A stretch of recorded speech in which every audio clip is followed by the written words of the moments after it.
your, that, and that, the Star Wars defense was to stop first strikes.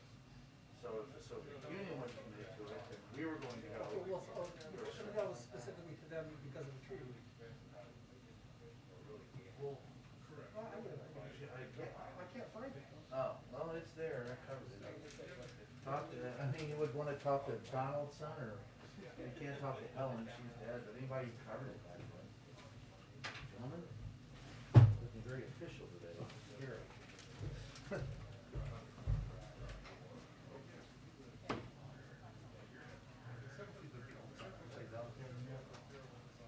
even pray, don't even think of it.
Mutual assured destruction.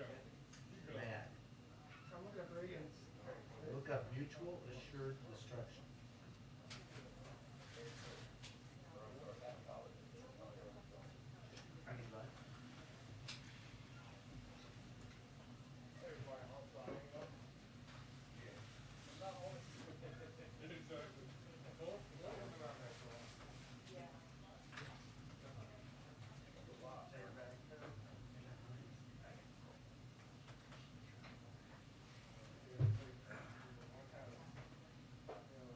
That's part of the salt.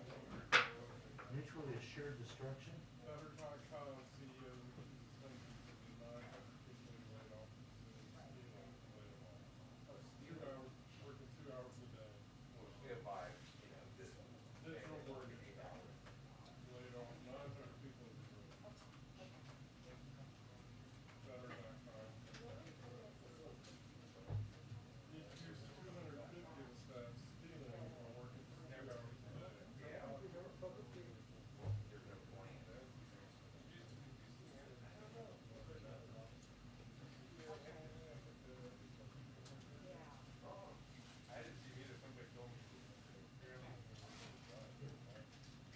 Today we are receiving your award for Pleasant Atlantic. For the president.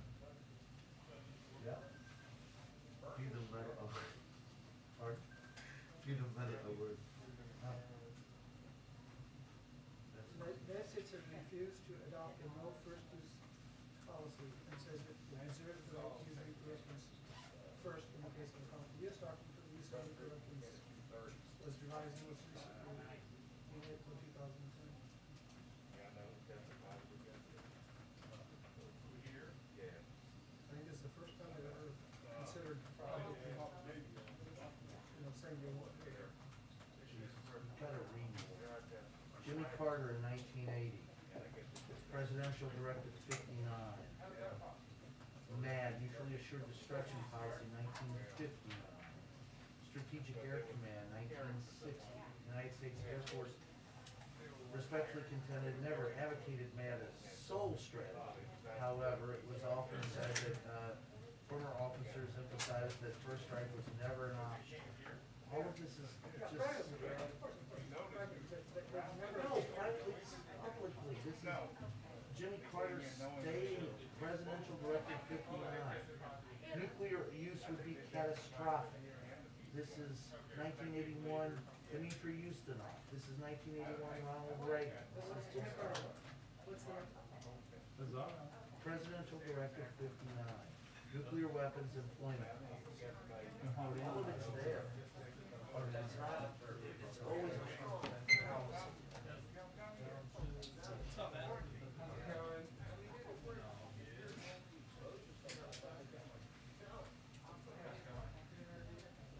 Six feet, Anthony, you're not vaxxed. Love you, but I'm just saying. I feel like I need to have a yellow star on it. No, that would indicate the Holocaust and they killed people. Quit equating it with the Holocaust. I'm asking you to treat everybody sensibly, not burn them or put them in an oven. That's a crazy analogy. You shouldn't adopt that. You're better than Mine that. clearly says negative on my chart there, Ali. That's the question is efficacy of it. I think we have to put it in bold language. Think negative talking about your attitude. Ali's attitude. Put a couple of notes. So, are you reading this at 50? Yeah. Directive 59? 59, on a nuclear force posture, and ensure a very hard to be flexibility and very survival. Right. But nothing, no public proclamation that we will Well, not. what are you looking for exactly? Or no, we use first strike? No, I'm just saying, this morning, after these defense men, Oh, wait. they're very strong. I'm sorry, at least you didn't get the problem. Made a very strong point that no time has passed with the I think he's there. You're there, right? That's you. and no time has really, it's been ambiguous purpose. This will be the first time, and if we did that, it would dramatically change the whole situation in Asia, because it would be the first time public proclamation that we will not stop, even though we may have privately had that. But certainly, You're mixing words because it's policy. It's always been there. And that's the parson. I mean, it's not a, I don't know who's gonna be shocked by it. the British defense minister and the German defense were both on the call at the same time, and they both really alarmed that it needed to be considered. Martha shows up. You're right. Vaccinated people feel protected. Pardon? Vaccinated people should feel protected. Anthony, anybody can still get it. I don't wanna pass it to anyone else. Don't mince or parse words either. You know damn well that anybody can still get it. Only beavers, Dan.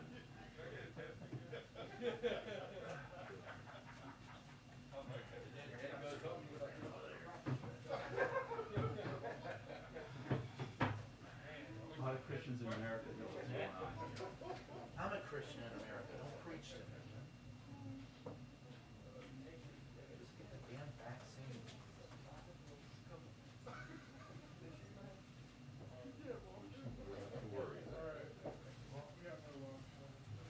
And junior folk. I just don't want you to get, sick or anybody else.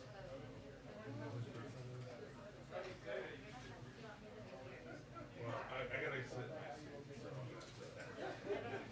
You got any questions? You got any questions?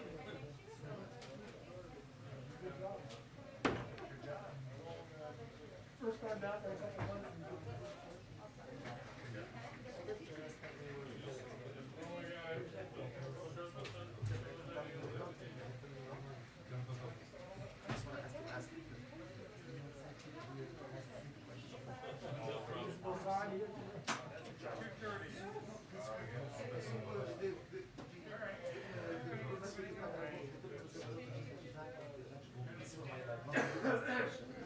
Because they all want to be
I was right here last week, getting that shot when they come in the door.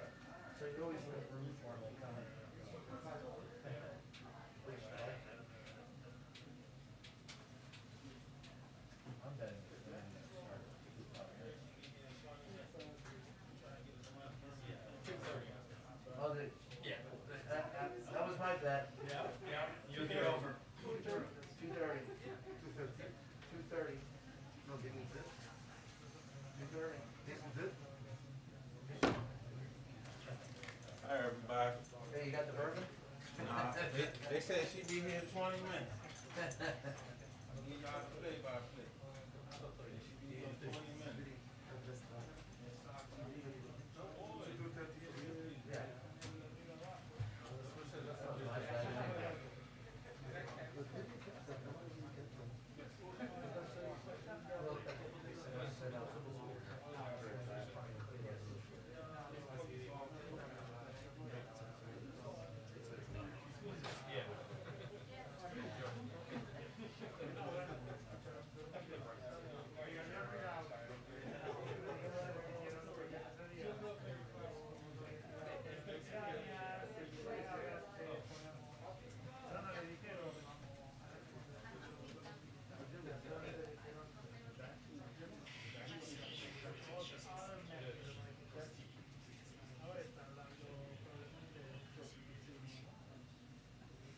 Ale mówimy o tym pomyśle, gdzie się odgłośnie dalej.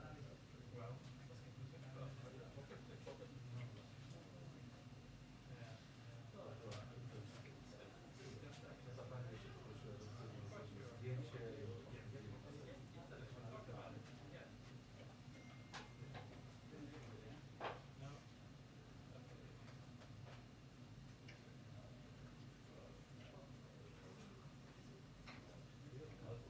Hear about all the fantasy food guys.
Anyway, we'll see, I'm for, you're looking at, oh, you mean somebody, oh, well, James Rose, he's gonna do a lot of other stuff. He's his favorite Fox. Yeah, she's in Charlottesville.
I don't know about that. And he, oh,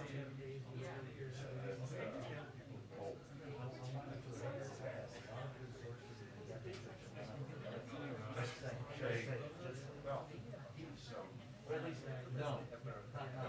this guy said, Pope has good days and bad days. He was 5 days in Greece and Austria. And I don't see him.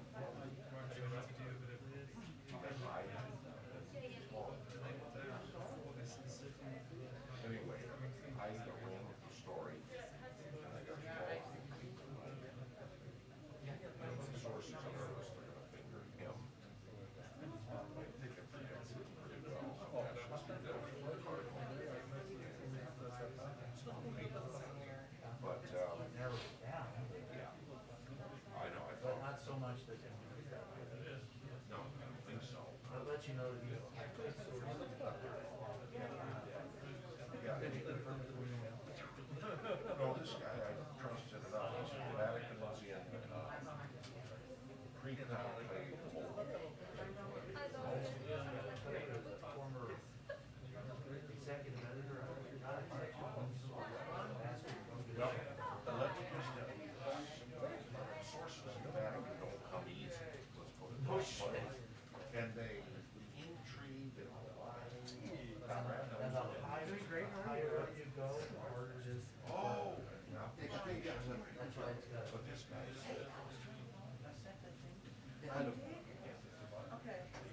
كيفك شوينا؟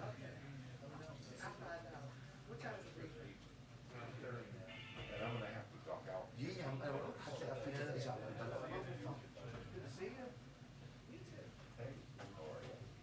Good to see you. أنا بأمريكا بس هي ويكند دبي. And, I will tell you this, this night, April, I was telling me, you know, Father X, Ukrainer, how Francis doesn't forgive too much. Yes, he does. Francis is a little, Place your faith elsewhere, I'm just saying. I know. I will say this, if it's true that he knows the story and Pope is not pleased, to put it that way. Well, you know what I think of Catholicism? You know what I gave up last year for Lent? No, Catholicism. You're awful. Thank you. This was a lightning.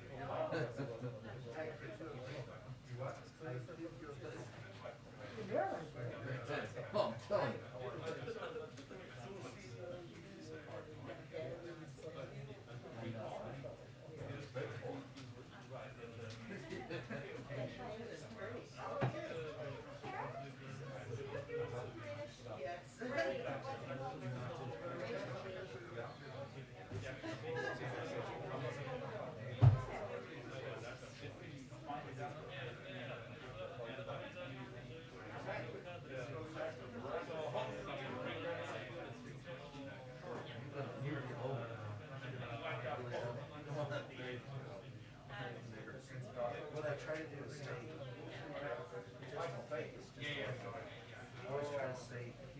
either north end or of the past. I just don't hear anybody just stealing on me. I can't see sure. Just be well.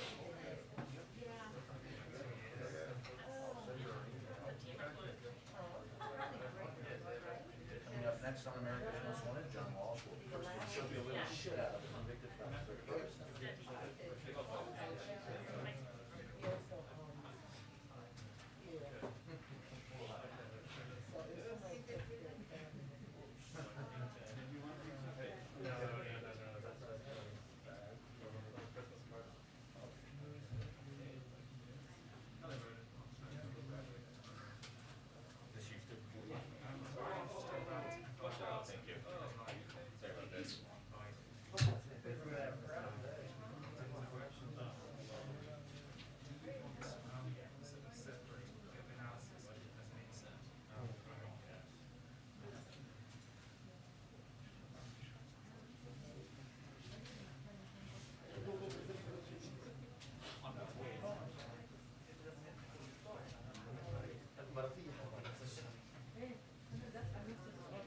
لكنه رسم لبنان هي البلد هو اللي بحب نعمل بس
You got my email. And you're gonna watch the movie, right? And tell me if it's offensive. Thank you. I will rest on your opinion. اوكي بيضحك الناس بيضحك الناس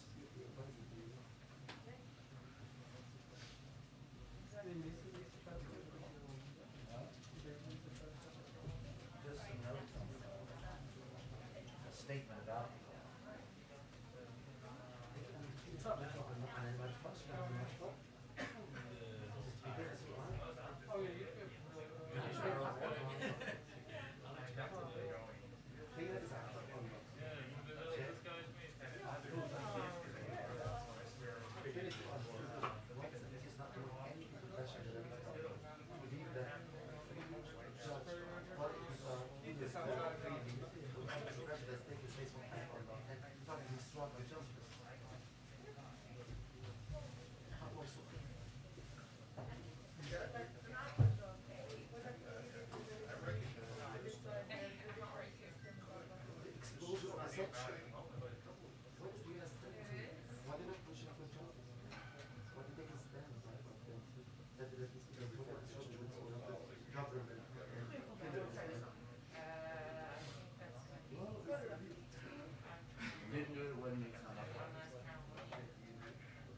Yeah, right.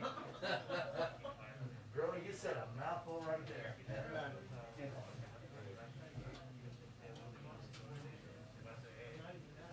know, right? How are you? No, stay where you are. They haven't called 2 minutes or anything. We have plenty of time. Relax.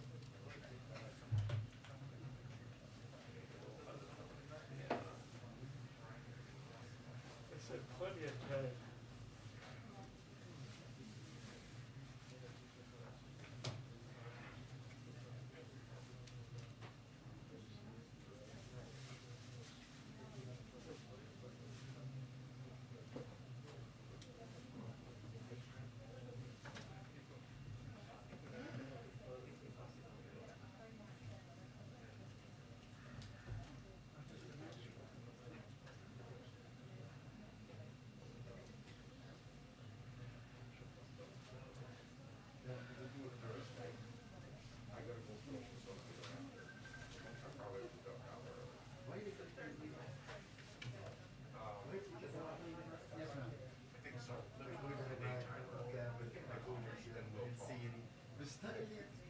That looks better. This is just a hard lead. But I'll try to do it for you.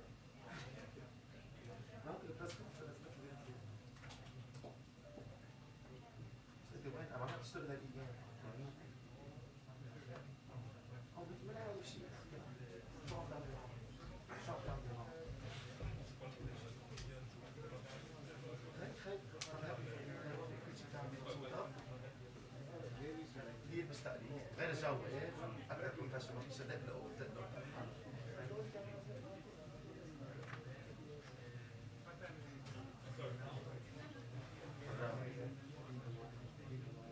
كل وقت مثل النسبة الفرق كل وقت مثل كل وقت بيسافروا مع بعض وبيكرهوا بعض انا بقي انا 14 شهور عم سافر علينا وين كنت عم عندي برنامج خاص بالتسجيل بالانتخابات شيء خاص بلبنان جاي لبنان وانا لما كنت بواشنطن كل التركيز بيكون علينا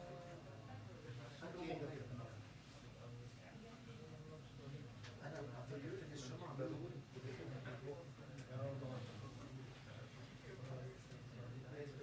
لا عم بفكر على لبنان خلص 14 شهور بلد لا انا معي باسبور يعني ما مش بس بدي فتره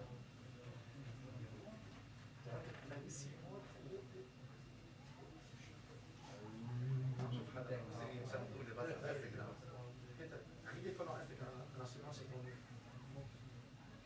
بدلك على اتصال وراي والله خلص Enough to get shot. I can curse you out there. لا If you nurse her on.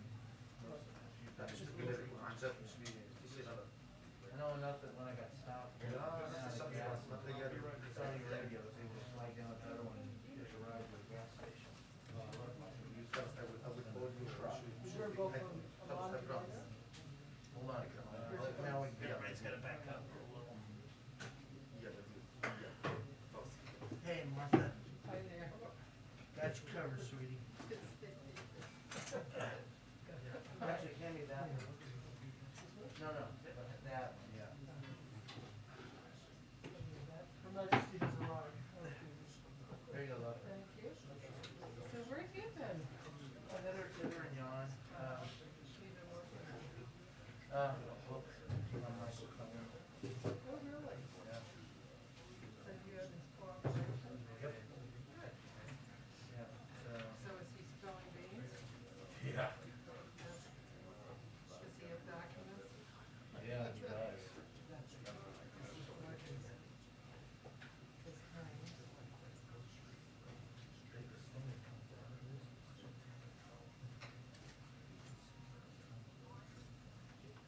Uh-huh. That's why he was hired, right? That's the thing that comes just stark. I mean, just starkly clear, and I told you.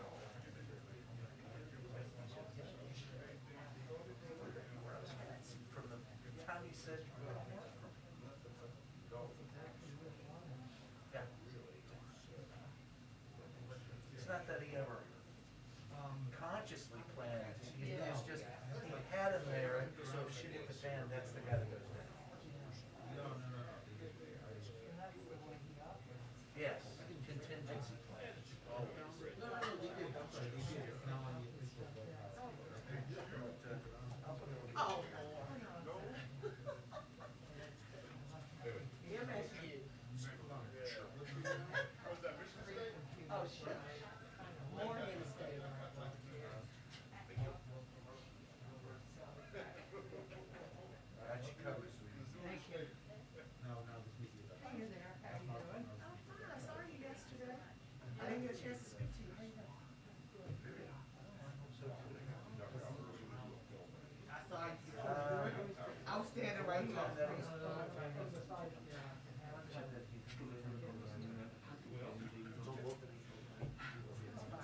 got gates like that. I'm good. What's going on?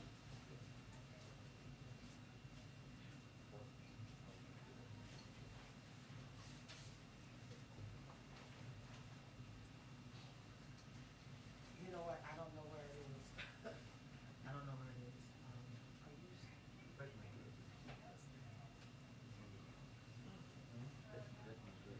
Yeah. Most definitely. Most definitely. Are you guys?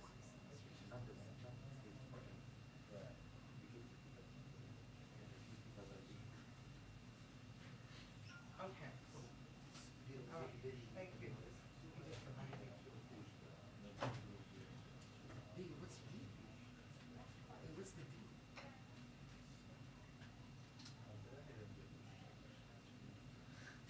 I didn't do it.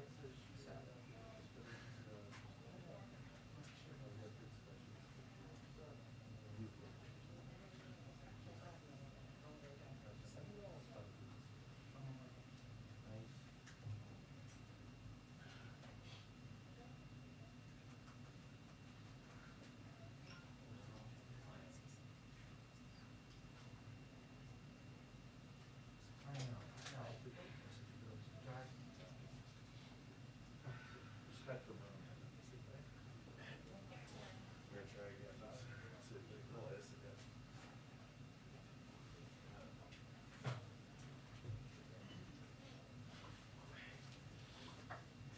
Till showtime. I would take you over. You're a smart man.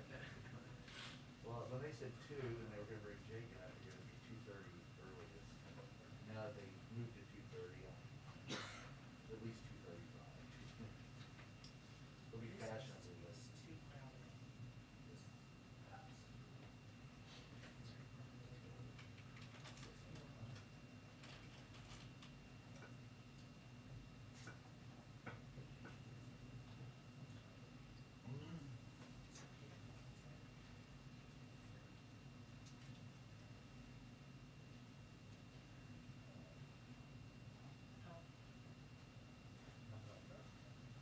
Where's the guy, IDC guy?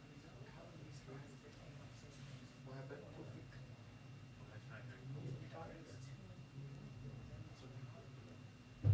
What happened to Tufik? He retired? He's still the chairman? There was like some fight on him because of his donation. Donation he gave but like It's on the last. But I already said no. Oh, no, I didn't know anything. No, they already said So that's the reason he stepped out. no, you don't want to break the heart to this. I mean, you know, Mass. people that start the war. Show us money if you don't step up. He's a racist.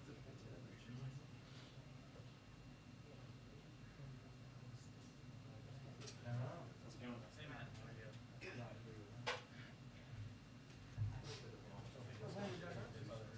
Yeah, when's the cool ships? This is an old school, but they just brought it back for just for the other stuff. This is very cool. Because of the trip. I didn't do it when the Oriole. Yeah, that's cool. Did he Yeah. type the I guess you kind of need to so early. I thought it was something like I by the Yeah. oh there you are. Publicly, so. I by the Pro Dole's sorry, I mean, I assume- MacBook Pro.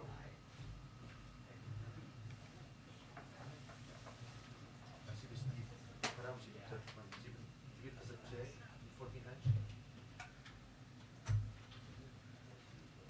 انا عندي كانت 13,000 13,000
Biden by far. Yeah, exactly. Yeah, considering Russia was just surprised.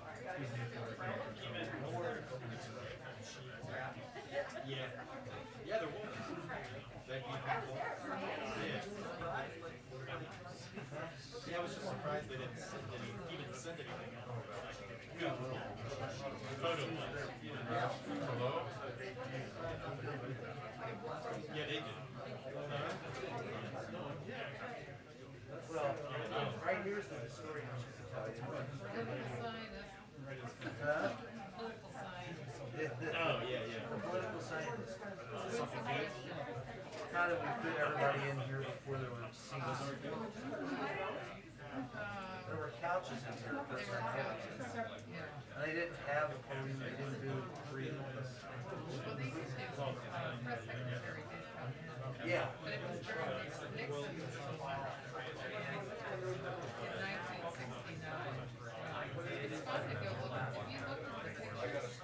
Yeah. Yeah.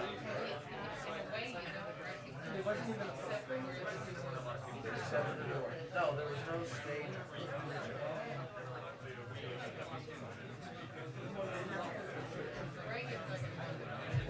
Yes.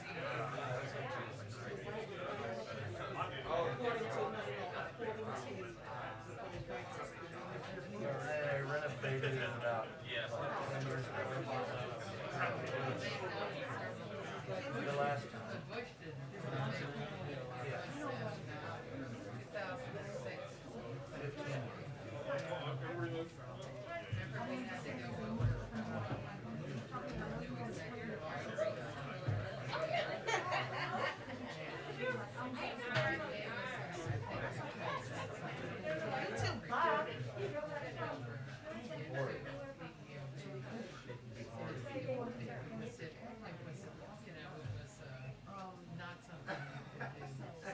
15.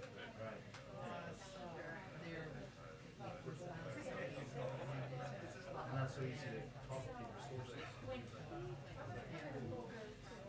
So they made it. The press secretary had to be there for a short period of time. But it was not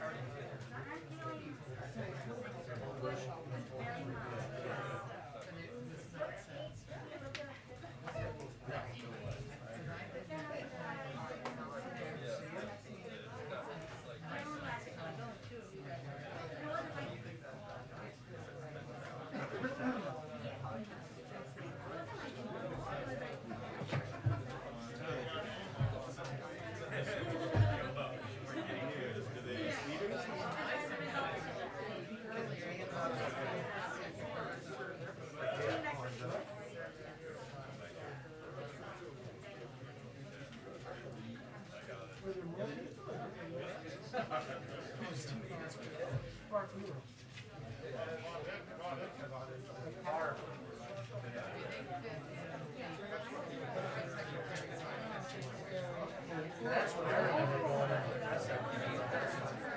And I would go in the morning and they kind of lay stuff out in the afternoon and come out and read it.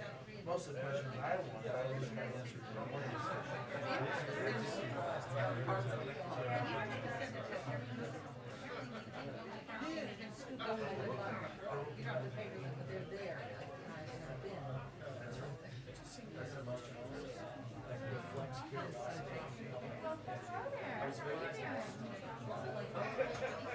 Yeah, he's coming.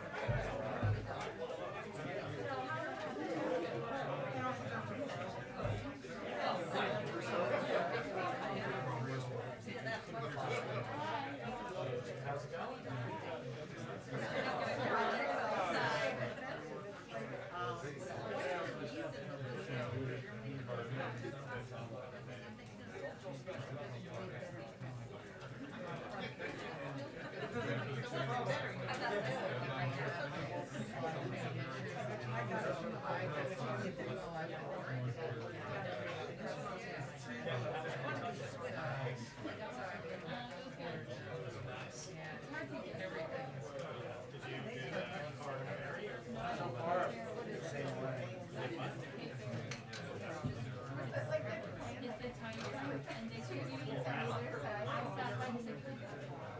I was like, I could touch them and don't cry.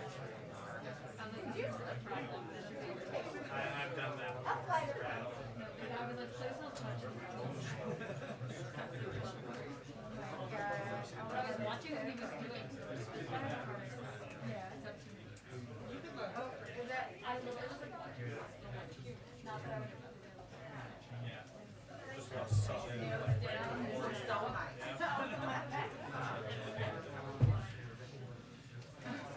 So I gotta write a supervisor. And 2 hours of safety briefing on taxes and pressures.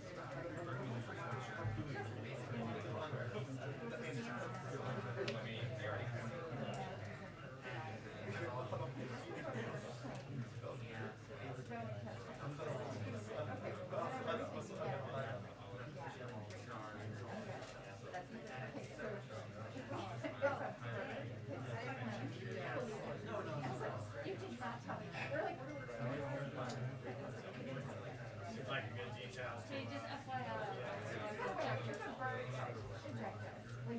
And also, what if you like, did it and it wasn't Some harsh wind.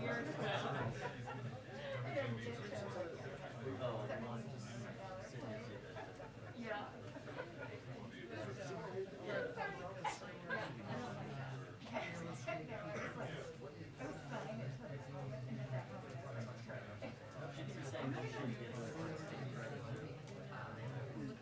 Yes.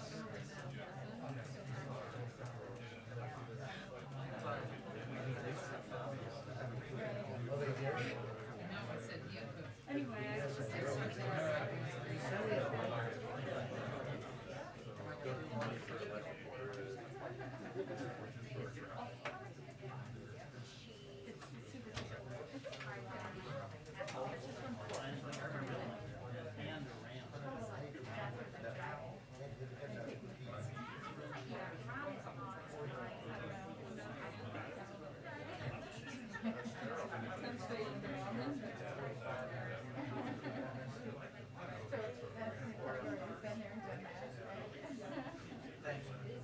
What are you hearing about Christmas? About what he's doing? Yeah. I don't think he's not, I don't think he's doing that. No, I know, but he's doing that. Oh, yeah.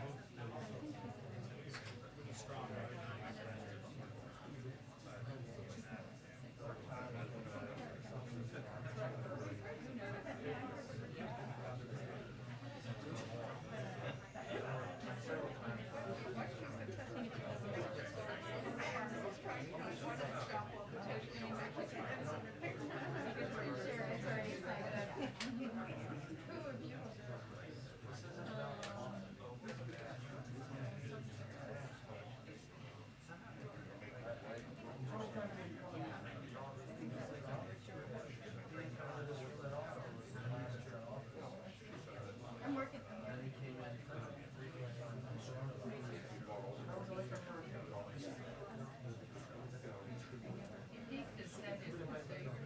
and then the first year, I remember he peeked his head in and, who was here?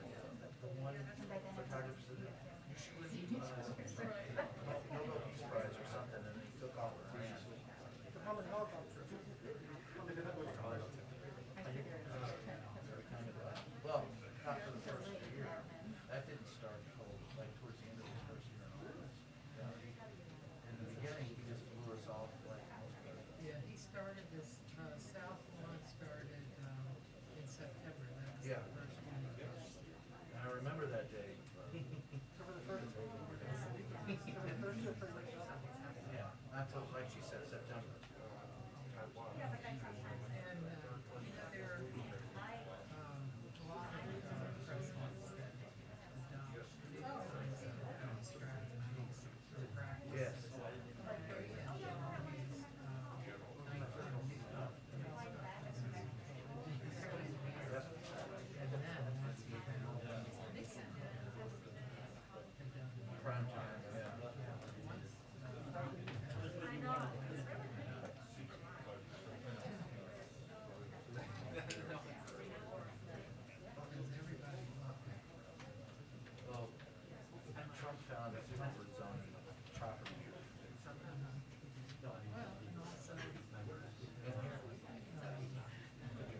Yeah, we'll have it tomorrow.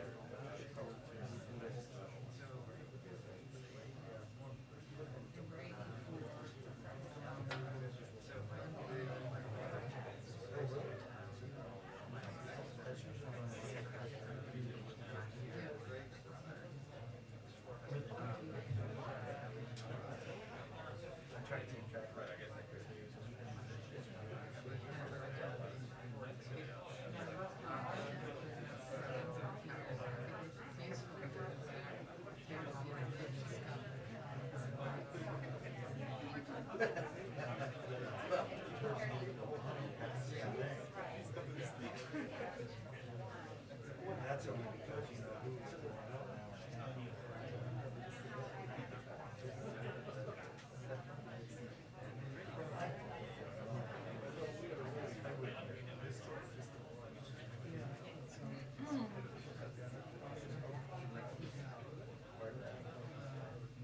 Felt sorry for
You had the odor, drinks are on. Have the odor.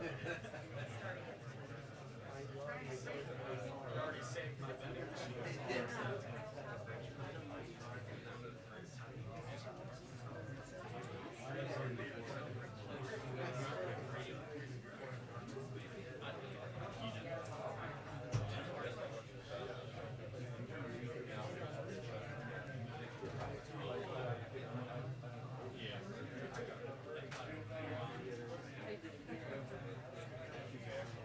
we think we should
was gonna take a nap, but But he held the line with the press secretary. The reason I think they did that is they wanted to make sure that he got all the.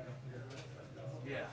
And Reagan felt that Brady had taken his bullet.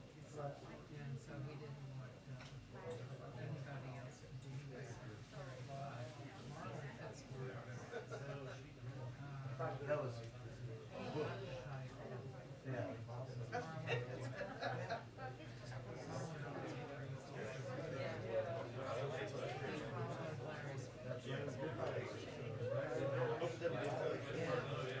I just remember from Bush, I did not with the phone.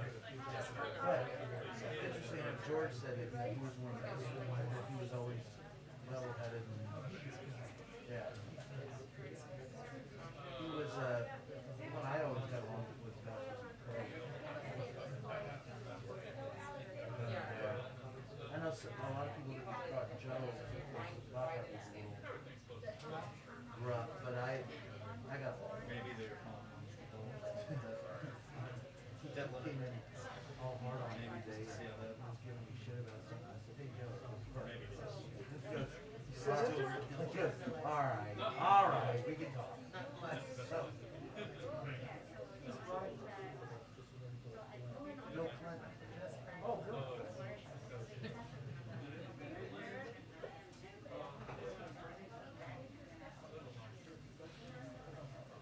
Yeah, but McCurry was.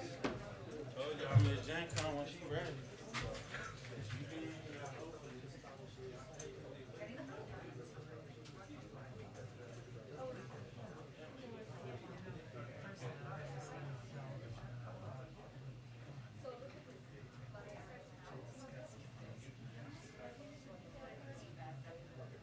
Yeah.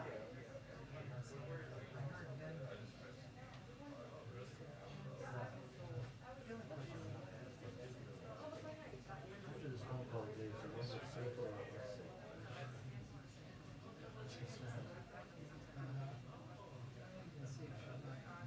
Yeah.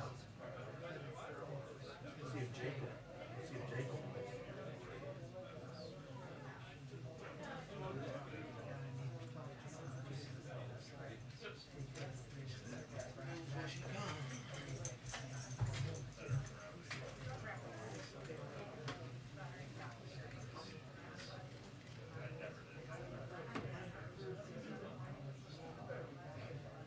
I don't know now if I'm projecting or if I'm telling you that it was, but I don't know.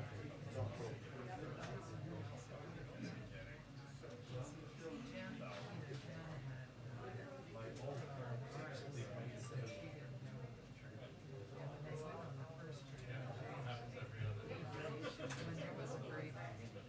Right.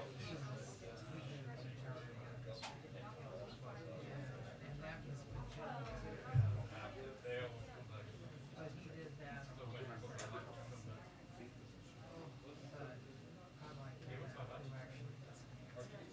Yeah, that helps.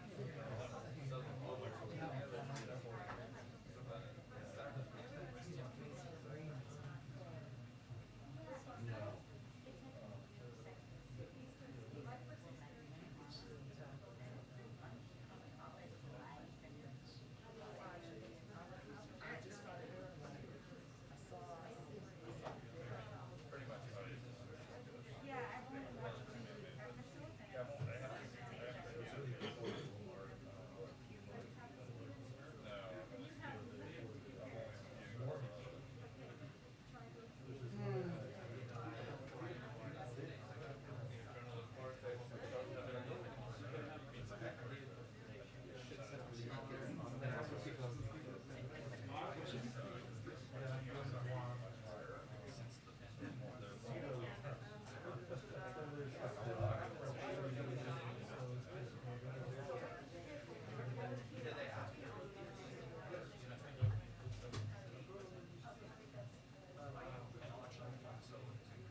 He and I were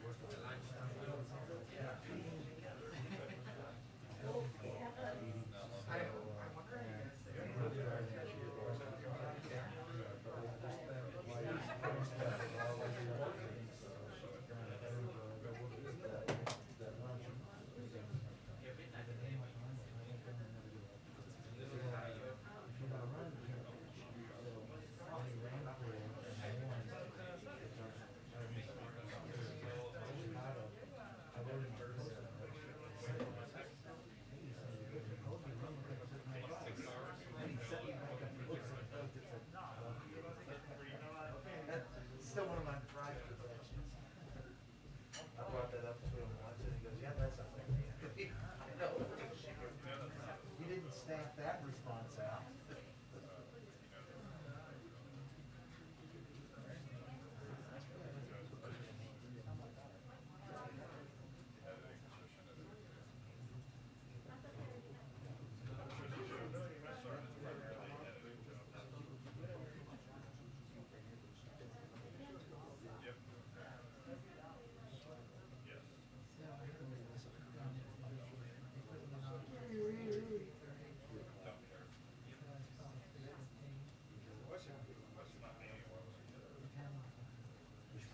Right, smack dab in the middle.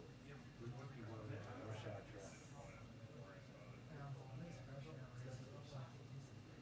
No, even during rush hour, sometimes they take it.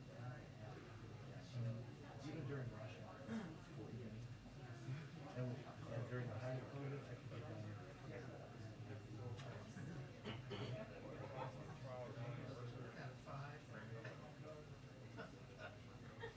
Well, Martha, some of us can't have your scooter. I know, it's the proximity. And the fact that I will never forget one day. Yeah, I bet. There was one day that I was downtown. And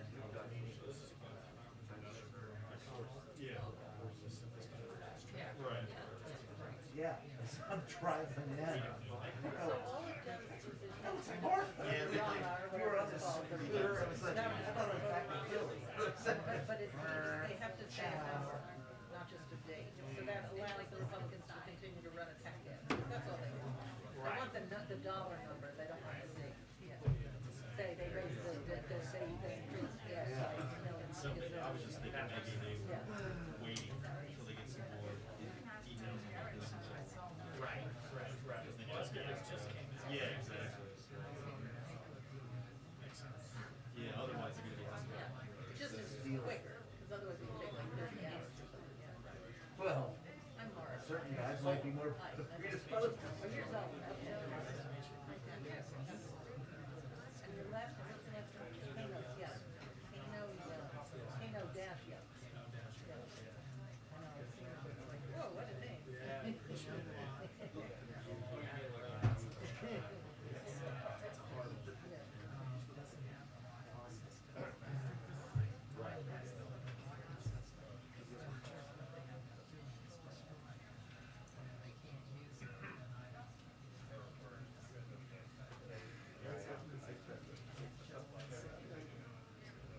Maybe they're paying you back.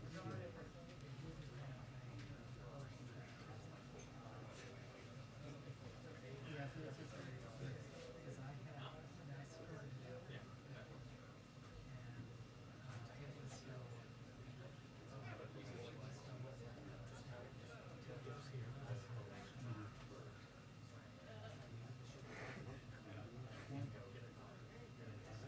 Nineteen days in college. Got this brand new scooter. Yeah, Campus, cool, great. 19 days into it, I was on campus, through a stop sign. Totaled out the scooter, and damn near totally dead. And so then I got ready to go a motorcycle, and I got hit by a freaking motorcycle. I woke up to the side of the road and was putting pieces of my bike together, pushed it over on the side of the road, and walked down to where I was later in college. I got to the back door, opened up the back door, and the manager was there and passed out. And when I saw it, I was in shock. I was skinned. So after Pam and I got married and we decided to have kids, she told me I could do this. Asked that I would give up. Where would you go? One was jumping out of airplanes and the other was motorcycles. So I gave both of those up. 150. Well, that's just because that's where I come from. But man, I had bad luck. But otherwise, they're not. And I like that scooter.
Right. Give you guys dance, it's on the party with us.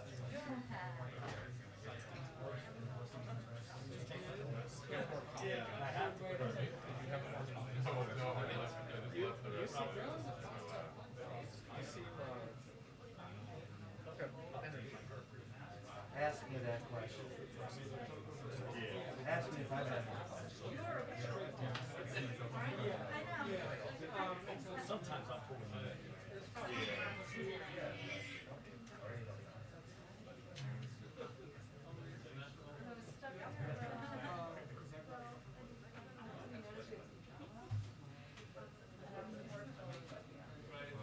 Oh, yeah, well.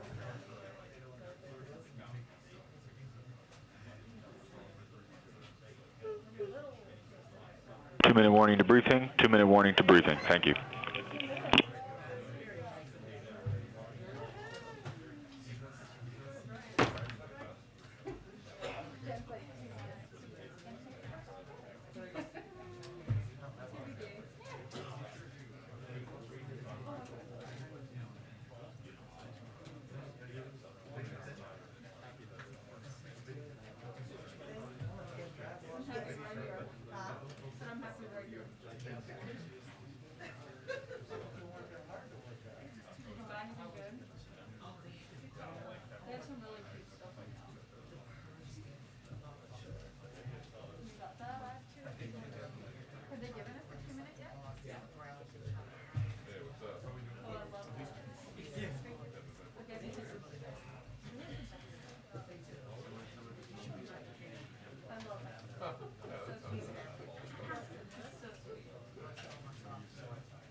All right.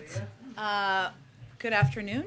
We have our National Security Advisor, Jake Sullivan, joining us for the briefing, who will give a brief opening and then take some questions, and then we'll proceed with a briefing after that. With that, I'll turn it over to Jake.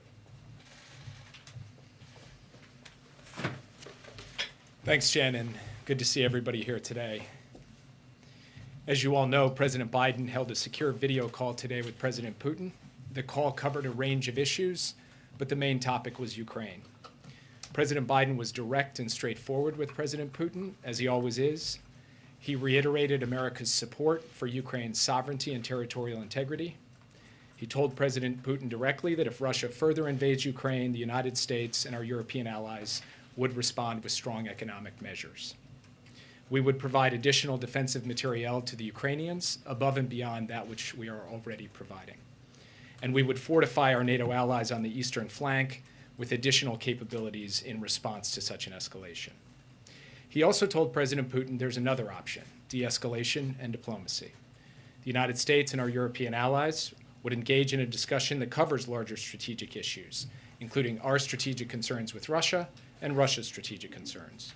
We managed to do this at the height of the Cold War, and we developed mechanisms to help reduce instability and increase transparency. We've done this in the post-Cold War era through the NATO-Russia Council, the OSCE, and other mechanisms. There's no reason we can't do that going forward, provided that we are operating in a context of de-escalation rather than escalation.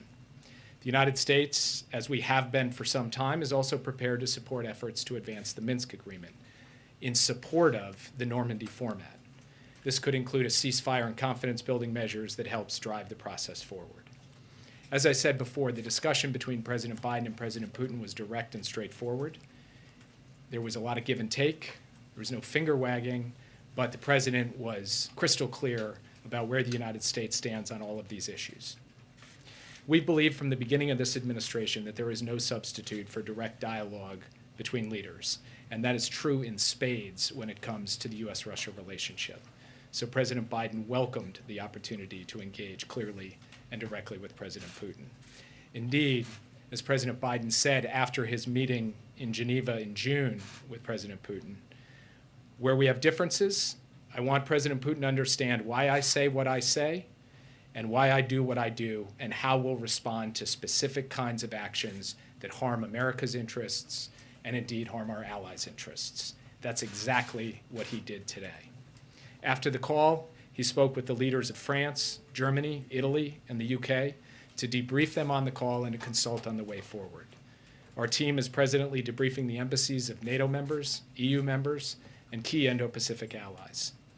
The President will be speaking shortly with the leaders of both houses of Congress and talking to them about ways in which the administration and the Congress can work together on a bipartisan basis to stand up for American interests and values and stand behind our friends and partners. And President Biden will be speaking with President Zelensky on Thursday, following on yesterday's discussion between President Zelensky and Secretary Blinken. In terms of next steps, the President and President Putin agreed that our teams will follow up on the issues discussed today.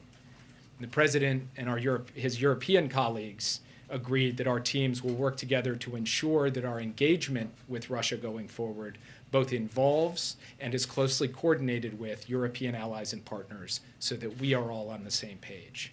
There's a lot of work to do in the days ahead. As we pursue diplomatic channels, we will also prepare for all contingencies, just as we have been doing for weeks now, including through the preparation of specific responses to Russian escalation should they be required. Specific, robust, clear responses should they be required. That's where things stand as we speak, and with that, I'd be happy to take your questions. Yes. Thank you, Jake. Could you elaborate on what you just said about fortifying allies on the eastern flank there? Is sending U.S. troops to the region on the table here?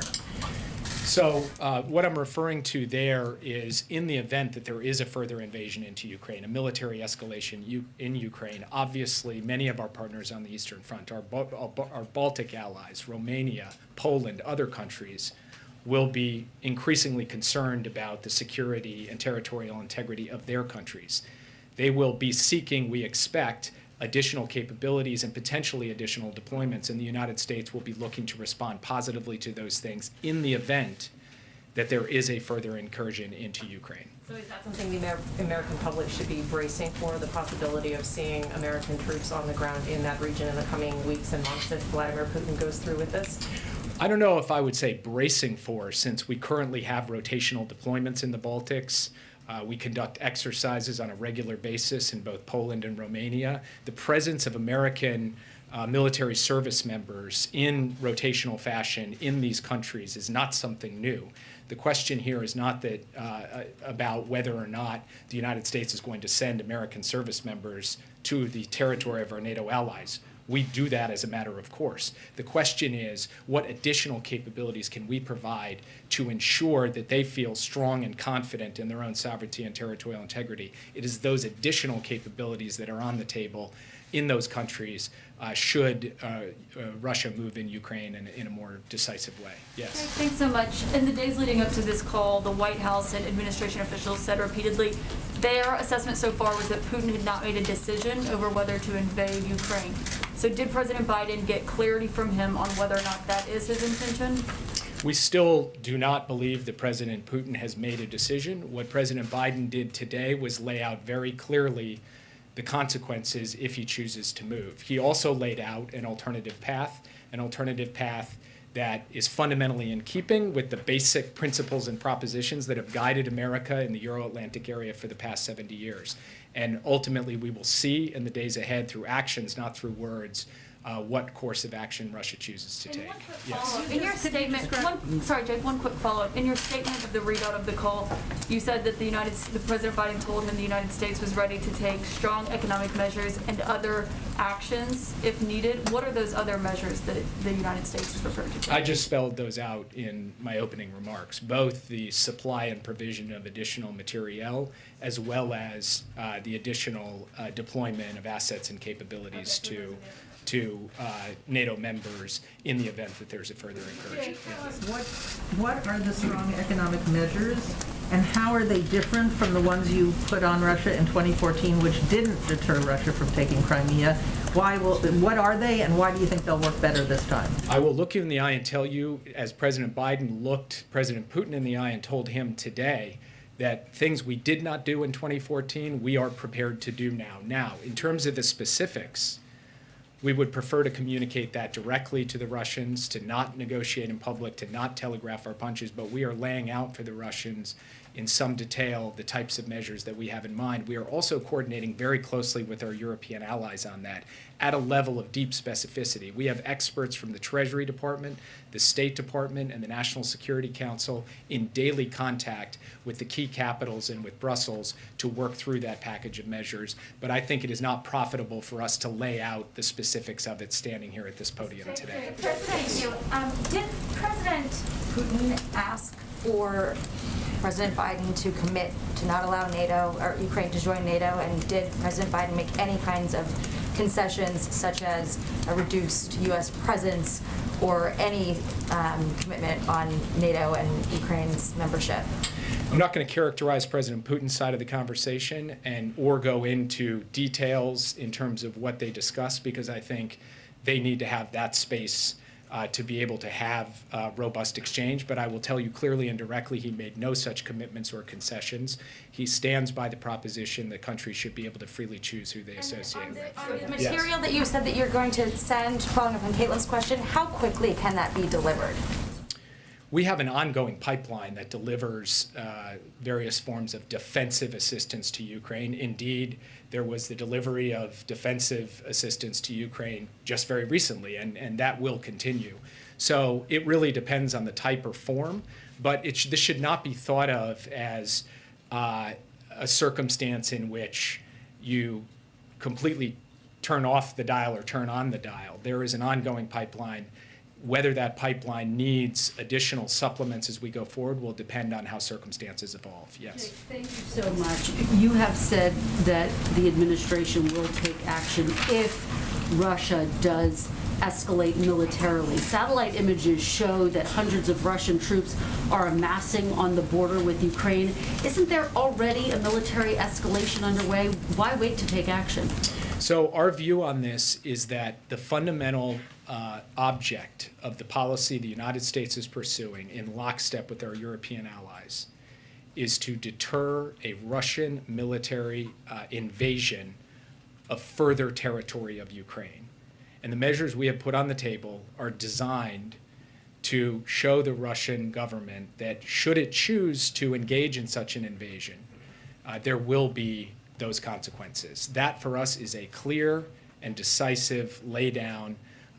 And we also believe that there should be an alternative pathway by which we can make progress on diplomacy in the Donbass through the Minsk Agreement and the Normandy format, and by which we can address NATO and American security concerns and Russian security concerns through a larger mechanism consistent with the way we've operated over the course of the past 30 years. Some Republicans are accusing President Biden of being too weak on President Putin. They cite the fact that sanctions were eased on Nord Stream 2 and the withdrawal from Afghanistan, which was widely criticized. How do you respond to that criticism that President Biden is being too weak with Mr. Putin?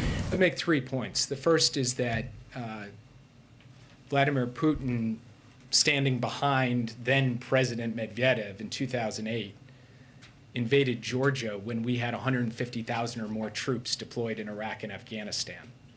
So the connection between our deployments in foreign wars and the calculus of Russian leaders when it comes to the post-Soviet space, there's not good evidence to support that. Number two, when it comes to Nord Stream 2, the fact is the gas is not currently flowing through the Nord Stream 2 pipeline, which means that it's not operating, which means that it's not leverage for Putin. Indeed, it is a leverage for the West, because if Vladimir Putin wants to see gas flow through that pipeline, he may not want to take the risk of invading Ukraine. And then number three, the president has shown over the course of the past 8 months that he will do what he says he's going to do in response to Russian actions. So President Putin can count on that. He said he would impose costs for Navalny. He said he would impose costs for SolarWinds. He did those things, and if Russia chooses to take these actions in Ukraine, he will do the same. He's not doing this to saber rattle. He's not doing it to make idle threats. He's doing it to be clear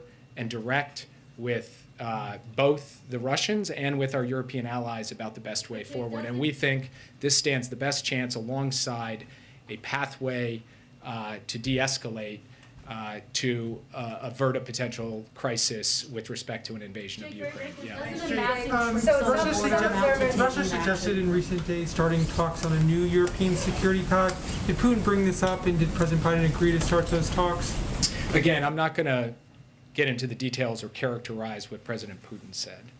I will say that formal agreements or formal treaties were not on the table in the conversation today, but the straightforward notion that the United States, flanked by our European allies and partners, would be prepared to talk to Russia about strategic issues in the European theater, that was on the table, and we are prepared to do that, as we've been prepared to do that throughout both the Cold War and post-Cold War eras. What the right mechanism for that is, what the agenda for that is, and what comes of that, that is all to be worked out as we see how things proceed in the coming days. Yeah. The Kremlin has been going on since late October. Why hasn't the U.S. given additional material to Ukraine yet? This has been escalating for weeks. Why wait? As I just pointed out in response to an earlier question, we are continuing to deliver defensive material assistance to Ukraine.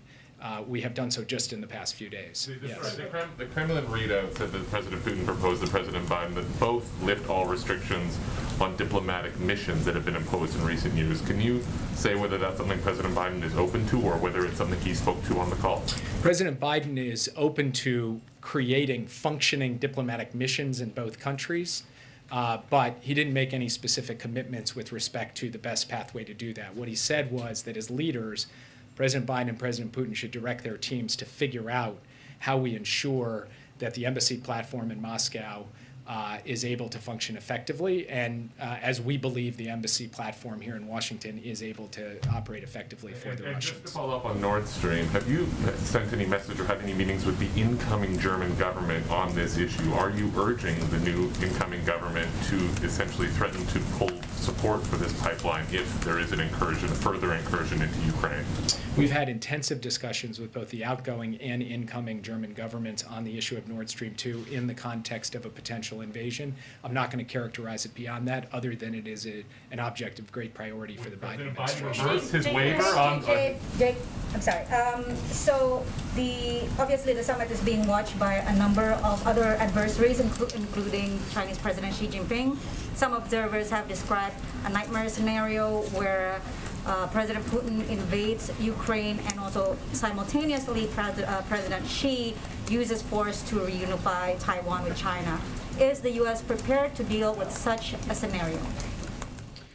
The United States is going to take every action that we can take from the point of view of both deterrence and diplomacy to make sure that the Taiwan scenario you just described never happens, and to try to avert the invasion and deter the invasion into Ukraine. That is the object of our policy right now. Those are the steps we are taking. That's what President Biden is doing, and the messages that he's sending to President Putin. And with respect to Taiwan, the sum total of the efforts we've undertaken over the course of the past 8 months in the Indo-Pacific have also all been geared towards avoiding any kind of scenario where China chooses to invade. Did the president address about Yes. Is there any promise from the Russian side to use leverage to change Iran on its position? The president and President Putin had a good discussion on the Iran issue. It was productive. Russia and the United States actually worked well together, even in tense circumstances back in the 2014-2015 period, to produce the Joint Comprehensive Plan of Action. This is an area where Russia and the United States can continue to consult closely to ensure that Iran never acquires a nuclear weapon. Why did Ukrainian officials first deny that there was any troop buildup when Washington started putting out the information, and then change their tune after the meeting with Blinken? So I'm not going to characterize the decision-making of the Ukrainian government, only to say that we are in daily contact with senior officials in the Ukrainian government. I'm in nearly daily contact with my counterpart in the Ukrainian government, and we believe that we are seeing a common threat picture here. And our message to our friends in the Ukrainian government, as our message was today to President Putin, is that the United States supports the Minsk process, wants to see progress made towards a ceasefire, towards confidence-building measures, and that is the best way forward. Yeah. Is the world safer today after that conversation between the two leaders, or less safe? And then I have a follow-up as to your answer.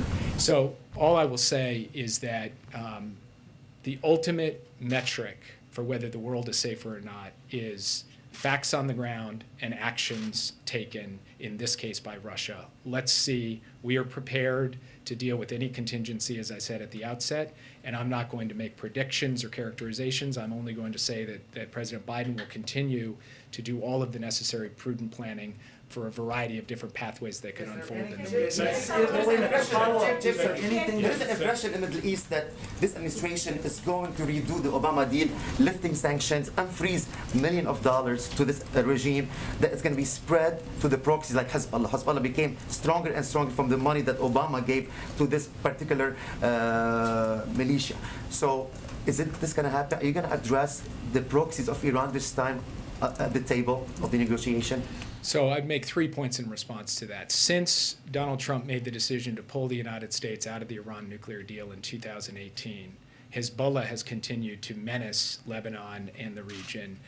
Iran's proxies in Iraq and Syria and Yemen have continued to move forward. So not being in the nuclear deal has hardly been a solution to the proxies. Second, nothing about the nuclear deal stops the United States' capacity to deal with those proxies, and we are prepared to do so. In fact, in response to attacks on American forces in Iraq, the United States has twice under President Biden taken action, direct military action in response to those proxies, in addition to undertaking sanctions. And third, ultimately, an Iran with a nuclear weapon is going to be a greater menace in partnerships with its proxies than Iran without one, and so it is our determination to ensure they never get a nuclear weapon, and diplomacy is the best way. Yes.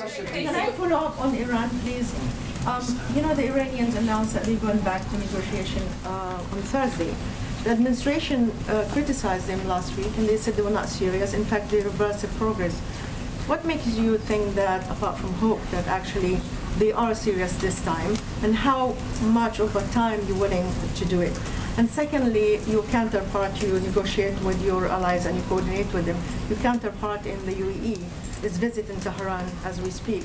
So is this a unilateral effort from the Emirates to do it, or to reach to Tehran, or do you think this is a coordinated effort with the United States? I'll put this quite simply.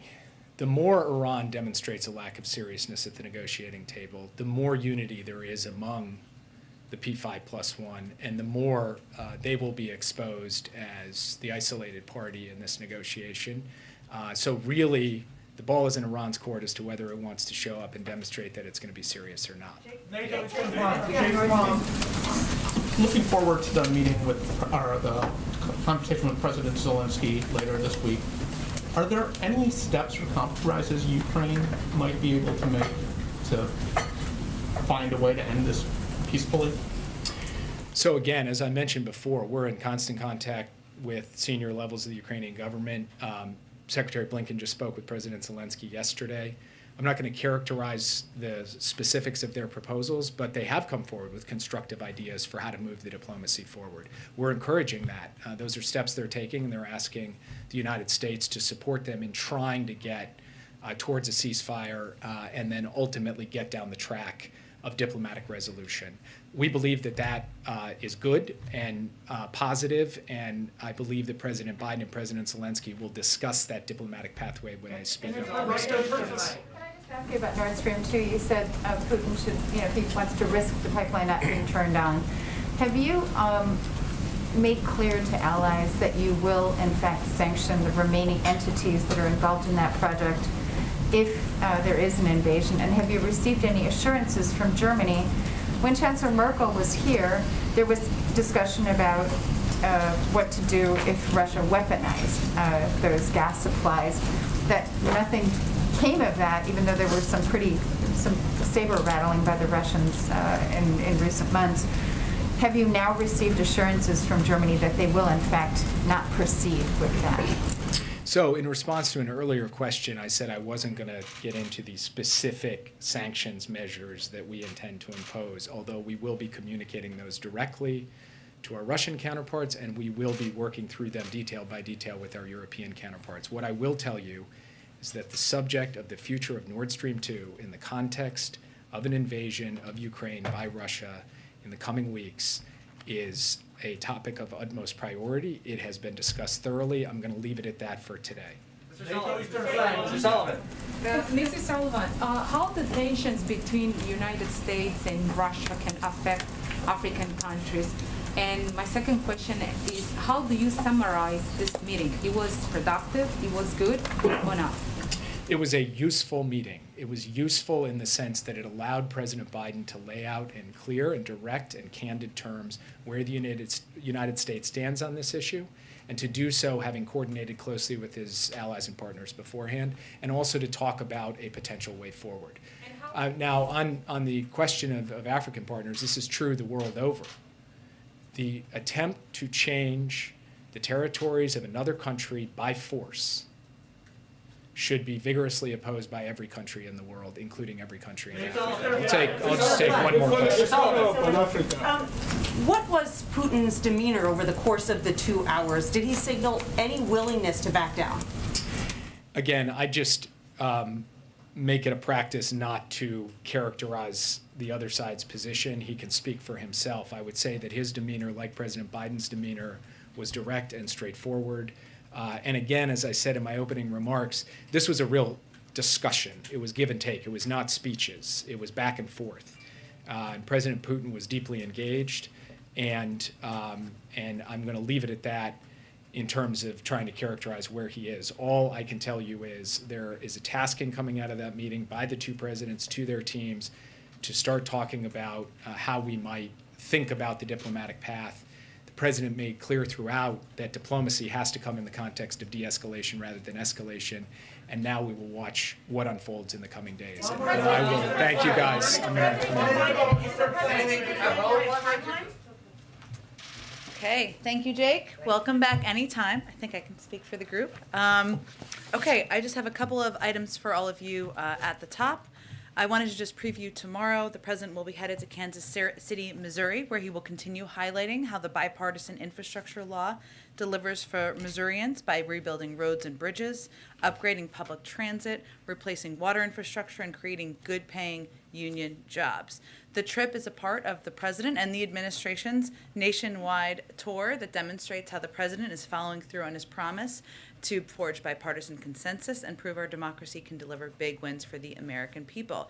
And while he's there, he's going to be engaging with Governor Mike Parson, Kansas City Mayor Quinton Lucas, Representatives Sharice Davids and Emmanuel Cleaver, and a number of other state and local elected officials. He's going to be visiting the Kansas City Area Transportation Authority, and he will discuss how the historic investments in the bipartisan infrastructure law will provide more than $670 million in formula funding for public transportation, making commutes easier so people can get to work and home faster.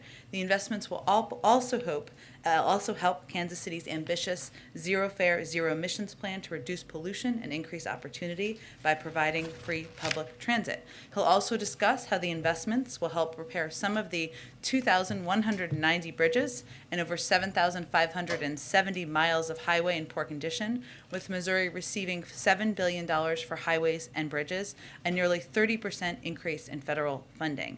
And finally, he'll talk about how this bill will help support Kansas City's upgrades to its old and overwhelmed sewer system, which could cost the city $1.4 billion to complete. Missouri will receive more than $860 million to improve water infrastructure that will help deliver clean drinking water in every community. Also wanted to note that today the U.S. Surgeon General, Vivek Murthy, issued a new health advisory calling for immediate action to address the nation's youth mental health crisis. No child should feel like they have to go through a mental health battle alone. Students and families should feel supported, confident, and empowered. Everyone has a role to play in protecting and promoting the mental health of our youth. This advisory on protecting youth mental health lays out a series of recommendations that individuals, families, community organizations, social media companies, governments, and others can take to improve mental health for children and adults. Also wanted to note that the Vice President she hosted a summit today to mark the first ever White House Maternal Health Day of Action. She issued a nationwide call to action to both the public and private sector to help improve maternal health outcomes in the United States. In conjunction with the summit, the Vice President announced a new Department of Health and Human Services report showing the impact of pregnancy-related Medicaid coverage, and that the Centers for Medicare and Medicaid Services is proposing the establishment of birthing-friendly hospital designation and guidance to states on how to cover Medicaid postpartum services for a year. Amar, why don't you kick us off? Does the White House have any reaction to a federal judge in Georgia's decision to block the administration from enforcing the COVID-19 mandate, vaccine mandate for employees or federal contractors? Well, the reason that we proposed these requirements is that we know they work. And we are confident in our ability legally to make these happen across the country. As you know, the federal government, the largest employer in the country, we have successfully implemented these requirements in a way that has not only boosted vaccinations in the federal government with more than 92% of people vaccinated, but also helps avoid disruptions in operations. And our implementation sends a clear message to businesses, including federal contractors, that similar measures will protect their workforce, protect their customers, and protect our communities. I'd also note that a number of businesses across the country have also implemented these requirements, vaccinating or testing requirements, depending on the organization. And the CEO of Lockheed said last week that they are at over 95% on track to be compliant and are well on their way to be able to maintain operations. So I would just note, of course, the Department of Justice will vigorously defend this in court, but we know it works. That's why the President and the administration will continue pressing forward.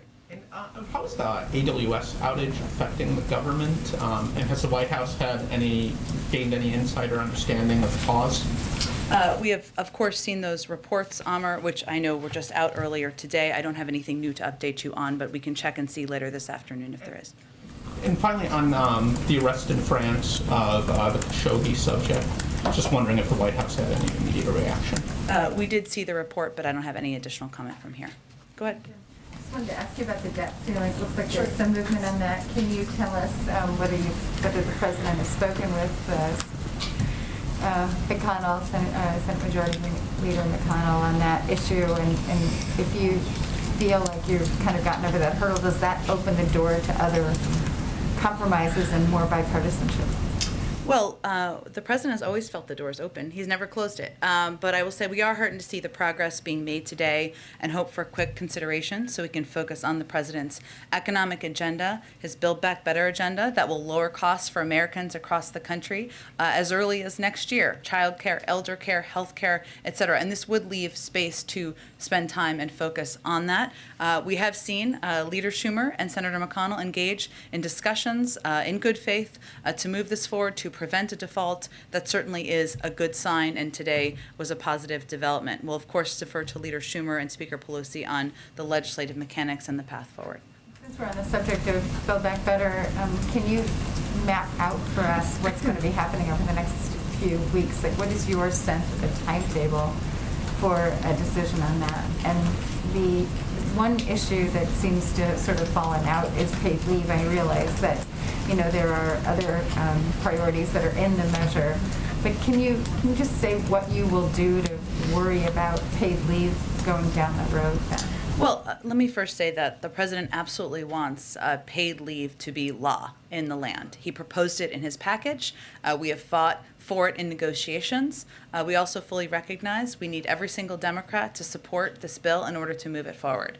I would note, for the first part of your question, Andrea, in terms of what will be happening, I would really point you to the Dear Colleague letter that Leader Schumer put out yesterday, which outlined in great detail what's happening behind the scenes, whether it is the ongoing discussions between Senate committees and the bird-proofing process, as we call it, to review and consider components of the Build Back Better agenda and whether they will pass the bird bath. That is ongoing. The parliamentarian is clearly reviewing that.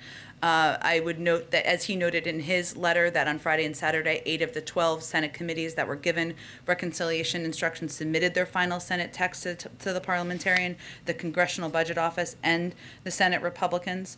So this is a process that is behind the scenes, largely an important component of moving legislation forward. But I would also note that Leader Schumer conveyed in this letter, and has repeatedly conveyed, his intention and objective of moving this forward in advance of Christmas. We support that. And we're encouraged by that effort and that leadership. Go ahead. Thanks, Jen. A few follow-ups on the call today that happened. One, when it comes to the calls that the president had last night with European allies, did he get commitments from them that they would, in conjunction and coordination with the United States, implement those economic sanctions? We're not going to speak for them, Caitlin. Obviously, they can speak for what they have any intention to do, but there is agreement about the need to impose strong and significant economic consequences if Russia were to invade Ukraine. Obviously, that may look different from country to country, and we're focused on what our objectives are. The president laid those out in those calls yesterday and in a follow-up call again today, and we'll let them speak for themselves on what they have the intention of doing. And Jake just made clear that the president, delivered some warnings to Putin today. What is, in his view, the timeline that he's looking at if Putin does heed those warnings and does de-escalate? What's the time frame for that? For when Putin might de-escalate? How long does he think that would take?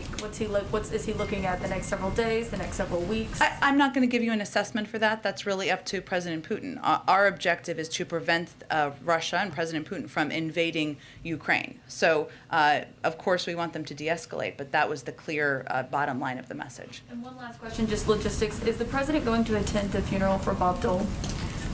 He, of course, considered former Senator Bob Dole a friend, somebody he admired greatly, as you saw in the statement, but I will let them announce any specifics of the plans for the funeral. Go ahead. Just quickly on the call, Jacob said, characterizes as useful, says there's more work to do, but big picture, is there a sense that, as one of the results of this call, that tensions are now lessened as a, what's the sense of tension? The way we see our relationship with Russia is that the president and leaders in this administration are going to be direct and clear where we have concerns, as the president was on this call. There are also areas where, in the same call, we are going to discuss how we can work together. Our objective, a large portion of this call, as Jake Sullivan just outlined, was on Ukraine and our concerns about the military buildup on the border and our concerns about the bellicose rhetoric. But the proof is in the pudding and the eating. I can't even remember exactly the president's statement on that or his saying he likes to say, but really our objective and our focus is not on the tone. It is on what their actions are. And we would like, of course, to see them de-escalate and, most importantly, not to invade. If they do, part of this call was to convey clearly there will be consequences and significant ones. Go ahead. What would be a sign to the president that Putin got the message today? Would it be for him to start to pull troops back, and when? Again, I'm not going to assess that or provide an assessment of that from here. We will know if Russia and President Putin decides to invade Ukraine. I don't think that will be a secret, and so we will certainly be watching that. Our preference is, of course, for that not to happen, and the president made clear that there is an off-ramp here, and that we want to have a diplomatic path. We have a diplomatic path forward to have these discussions. But I think that will be clear. I don't think it will be a secret. That is what we're working to prevent. Is the administration starting to put plans in place in case Americans in Ukraine need to be evacuated quickly? I know there was some reporting about this. Of course, the military does contingency planning for a range of potential scenarios in order to keep the U.S. personnel safe. And when a security situation warrants it, the State Department issues travel notices and security warnings to U.S. citizens. That's how the process broadly works, but it's not the standard process for the United States government to evacuate U.S. citizens. Typically, if a security situation deteriorates, the State Department issues a travel warning or a travel advisory. Obviously, our embassy would provide consular service. We're not even at that point right now. Are there any lessons that were learned during the mass evacuation in Afghanistan that are already being heeded this time around as you begin contingency planning? I think it's really important for people not to compare the two. I mean, of course, you can ask any question you want, but Afghanistan was a war zone. We were at war for 20 years. What we're talking about here is a situation we are trying to work to de-escalate and move towards a diplomatic path, but it is not a comparable situation in our view. And also, I would say that it is not standard, as you all know from our discussions about Ethiopia, for the U.S. government to plan for we plan for everything, but to evacuate on military planes American citizens. There is a lengthy process that we undergo typically around the world. Go ahead. Thanks, Jen. Jake talked a little bit about conversations with Germany regarding Nord Stream 2. Can you at all characterize the process of arriving at some sort of an agreement about what might happen involving Nord Stream 2 if Russia is to move forward? And does the administration have any regrets at this point about waiving sanctions against Nord Stream 2 back this spring? Well, I would first note that, and Jake broadly referenced this, but back in July, there was a joint statement of the United States and Germany on support for Ukraine, energy security, and our climate goals.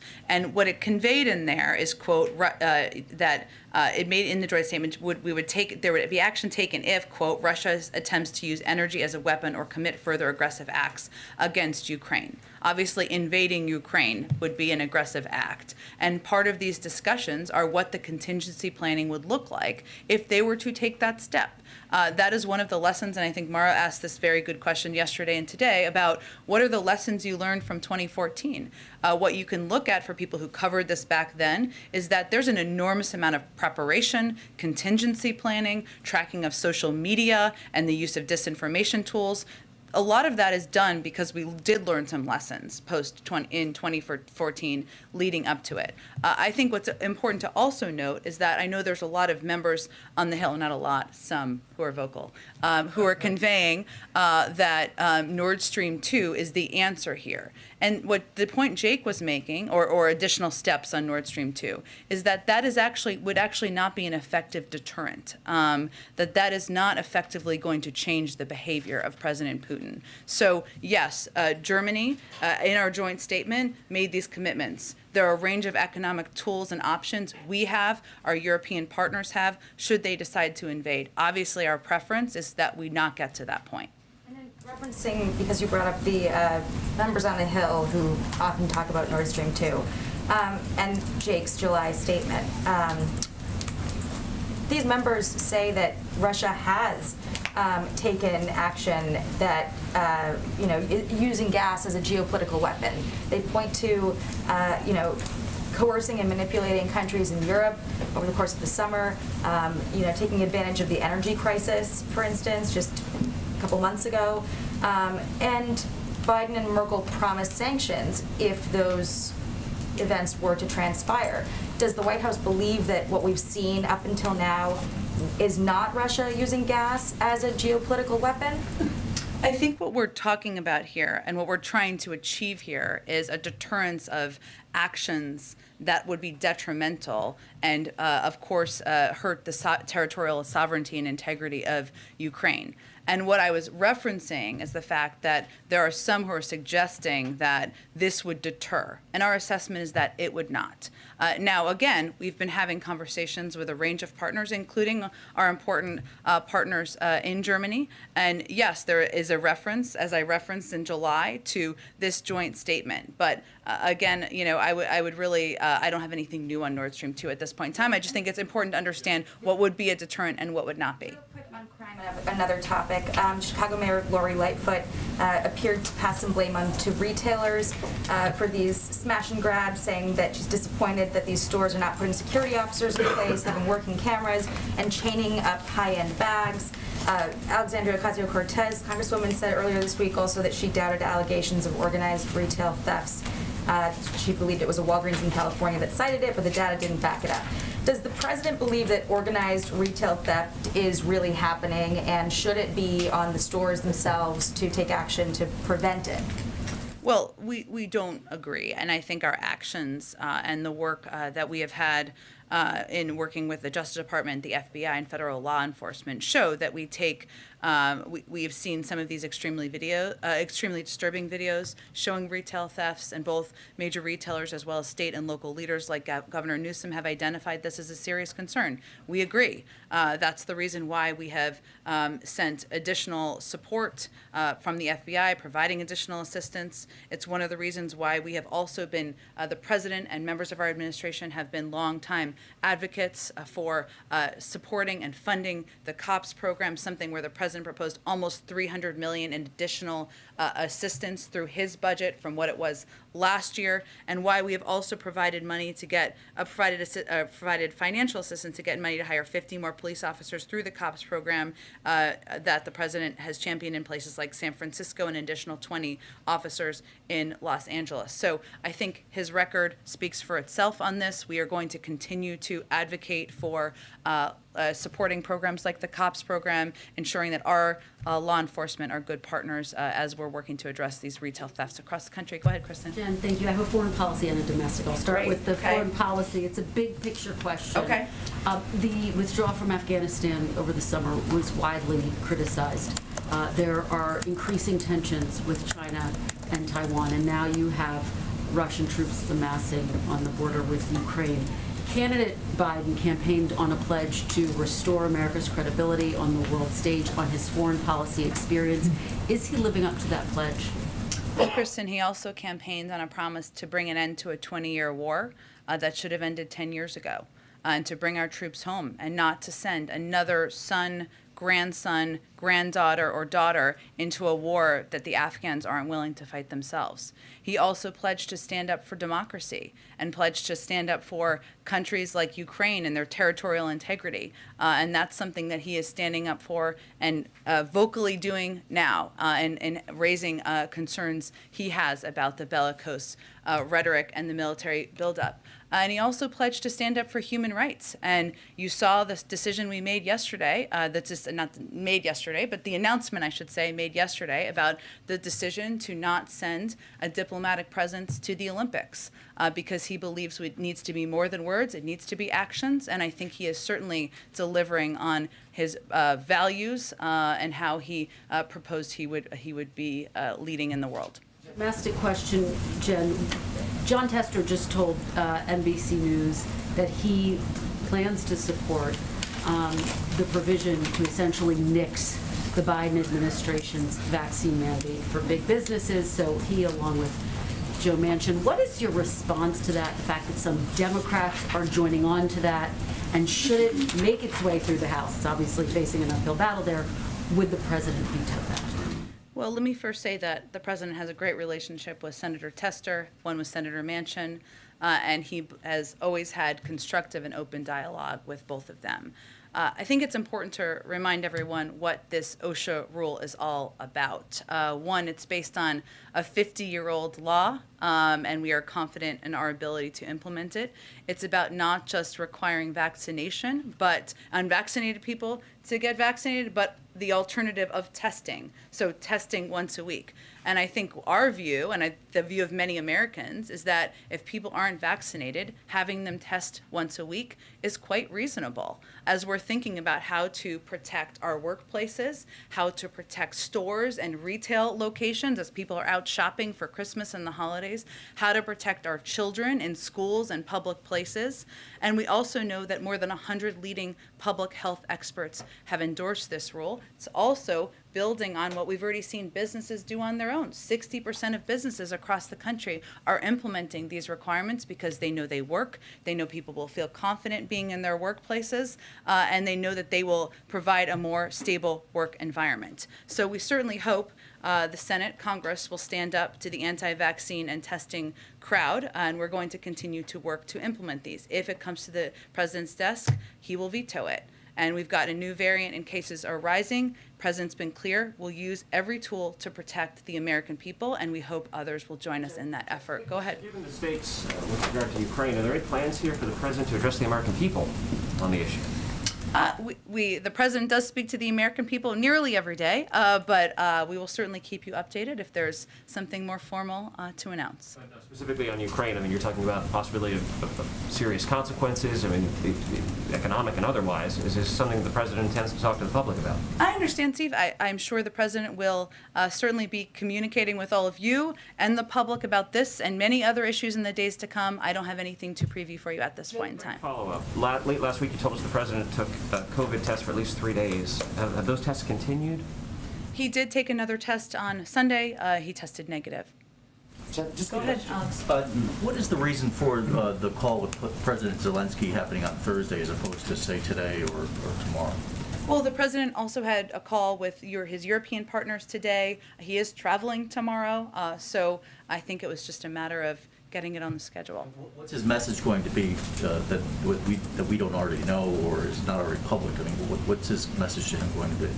The president will convey, as we've conveyed publicly and as he's conveyed publicly, that he strongly supports the sovereignty and the territorial integrity of Ukraine, that we will continue to be a strong supporter through a range of assistance. We have provided, I believe, $400 million in assistance since the beginning of this year, $60 million as a follow-up to President Zelensky's visit here earlier this fall, and that we will continue to be close partners and work in close coordination with them in the weeks and months ahead. A number of Democratic senators are expressing some frustration over Guantanamo Bay, the detention center there, the prison, and why it's not, more progress isn't made in shutting it down, something the president has said he wants to do. How come it's taking so long, and what commitment does he have to seeing that come to fruition? He absolutely remains committed to shutting down Guantanamo Bay, something he has stated many times in the past as vice president, running for office, et cetera. I'm sure I can get you an update from the Department of Defense on the number of detainees who are still there. That's something that is under constant review, but we can get that to you after the briefing as well. Go ahead. Let me just ask, the readout referred to these countermeasures coming in the event of, quote, military escalation. How do you define military escalation? Is it Russian troops setting foot further into Ukraine, or would other things count? What would the tell me more? He has a history of sowing discontent or unrest in regions, supporting indirectly or with deniability, separatist movements. And we've already seen this. We've already seen this happening, right, over the course and. It's been in the Donbass, right? And he could, for instance, maybe follow up with troops into the Donbass in a way that he hasn't before, or similar sort of first step measures that aren't a full military incursion. Would the U.S. and its allies consider that a violation and start triggering some of these countermeasures, counterpunches that you're threatening here? I certainly understand why you're asking. I'm just not going to parse the different scenarios. I think we have been clear. Jake Sullivan was clear. The president was clear with President Putin that if they invade Ukraine, we have a range of economic options to take, and they will be significant and they will be severe. But I'm not going to parse what every different element might look like. Those are conversations we would continue to have with our European partners, with Congress, and beyond that, I'm not going to parse further from here. I think Jake Sullivan spoke to this pretty clearly just a few minutes ago. Give us an update on the remaining Fed nominees. He's got a few left to make. He does. we hope to have those soon, and we continue to hope to have those out to you this month, yes. Yeah, absolutely, go ahead. Thank you. Following up on the announcement of not sending a American delegation to Beijing for the Winter Games, you were just saying this is an example of action that the president would take. Would the president support the IOC moving the games from Beijing altogether? I have not heard that's an option under consideration. I can just speak to what the decisions are we're making here from the U.S. government, which we spoke to yesterday. Still believes, though, that the Olympic Games should be played in Beijing? I'm not aware of a consideration of them being moved. And also, is the president right now engaging with Democrats in Congress on the current debate over lifting state and local tax cap for those who make over $400,000? The SALT deduction? That is something, as you know, there is some support for in Congress. It's not something the president proposed, but it is something that certainly is part of the discussion. As some of these members who support it, they've raised, which won't surprise you, they've also raised it publicly with members of our team. So it is part of the discussions and the negotiations that are ongoing at a senior staff level. Does the president oppose it? SALT? He didn't propose it initially, but we are working to get this bill done. But does he oppose it? Again, he didn't propose it initially. We're working to get this bill done and across the finish line, but it was not his proposal. Our objective continues to be to lower costs for the American people across the country on child care, on elder care, on health care. This bill will do exactly that. Create a universal health care system, a universal pre-K system that has never existed in the past. There are components that there is support for that are still a part of the discussions, but I think you can note the president didn't propose that initially. Go ahead. Yeah, thanks, Jen. Yesterday, you seemed to dismiss the idea of sending COVID-19 tests to all Americans, but other countries have taken similar aggressive steps to make testing free available to all citizens. Singapore, for example, sent 6 test kits to all citizens in September. In the UK, any citizen can order a pack of several testing kits all at once. Is the White House's position on this simply a cost analysis, or are there other reasons why the administration doesn't think that sending tests, COVID-19 tests, to all Americans is a good strategy? Well, let me give you an overarching, comprehensive understanding of how we're approaching this to give you a sense, and I appreciate the question. So our objective is to continue to scale up our testing program to meet demand and ensure that people who want tests are getting tests. And there are a range of ways people want tests. Some people want to do it in their homes, certainly, and we've seen an increase in demand for that in recent months, and we've quadrupled our capacity in that regard. So we'll keep building. Some people want to go to their primary care physician. Some people want to go to a community health center or rural health center. Some people want to have their kids tested at school, an option that many public schools have made available, or in private schools, I guess, as well have made available. So what our focus is on is ensuring that everyone in America has access to free testing, whether at a doctor's office, pharmacy, community testing site, or now at home. And there's a couple steps we've taken from the beginning. We haven't always, there's obviously a lot of interest in testing now for good reason. And one, in February, we wrote new guidance to make insurers cover asymptomatic PCR and point of care tests, critical to helping the majority of Americans who have private insurance not worry about burdensome test costs. So what that means is before that, if you went to get a PCR test, as we know, which is a test that can certainly track very closely whether you have components of the virus, you had to pay for it. Our private we now insured many months ago that was not the case. As I noted, we quadrupled the number of free pharmacy testing sites with a priority on vulnerable communities in addition to state and local community sites. So today there are 20,000 sites across the country with free quality tests. That means you can walk into the pharmacy, get a free test, get it done, ensure you're taking that step. That's the preference for some. We've also secured funding from the rescue plan, invested it in hardest hit areas, $10 billion for schools to conduct testing, nearly $1 billion for rural clinics and hospitals. And toward the summer, we also planned for the school year, ensuring school districts had the resources to set up a testing program to ensure kids stayed in school. We also doubled down our work to get testing to congregate settings that were more vulnerable and where demand was higher. As Delta hit in the summer and demand increased for testing, we immediately jumped into action. And as we've seen at-home tests become more in demand, we've taken steps on that front to make them free. So if you have private insurance, we're making sure you'll get reimbursed by your insurer for at-home tests, if that's your preference, if that's what you would like to do. And we made sure that the tests you get from your healthcare provider, like PCR tests, are covered with no copays. I also would note that we also announced last week we're sending 50 million free tests starting this month to convenient locations like health centers and community sites. So overarching, our objective here is to make them accessible, to make sure that people who want to get tested can get tested in any means they choose to do, and to make sure they're free for everyone in America. And I understand all those efforts, but wouldn't it be a good idea to just send them to all American homes? It seems like that would make it more readily available to just, have it sitting, knowing that one is just sitting in your kitchen somewhere, Why isn't that a way that it would be an effective strategy? Well, our assessment is that the best way to make these tests readily available and accessible to people is to make them available, meet people where they are, and make them available at places where people go: community health centers, rural health centers, pharmacies, doctors' offices, schools, and also have a component where people can have tests for free at their home. But our approach is not to send everyone in the country a test, just to have millions of tests go unused where we know others can make use of them. So we have made an assessment about how to make them free and available to Americans across the country. That's absolutely our objective, and we'll continue to build on it. And you did seem to reference cost yesterday, so is that concerned with just how logistically, financially, how hard that would be to get to all American households? Again, our objective is to make them readily available to people where they are across the country, and we have made the assessment that doing that is most effective by donating these 50 million tests to community health centers and rural health centers, by making them available at 20,000 pharmacies, by working with schools and workplaces to make testing available, and also to providing the option for people to get free tests in their homes. Go ahead. Two polar opposite questions, one on Ukraine and one... I like the setup today that everybody's doing. Polar opposite, different topics. Go ahead.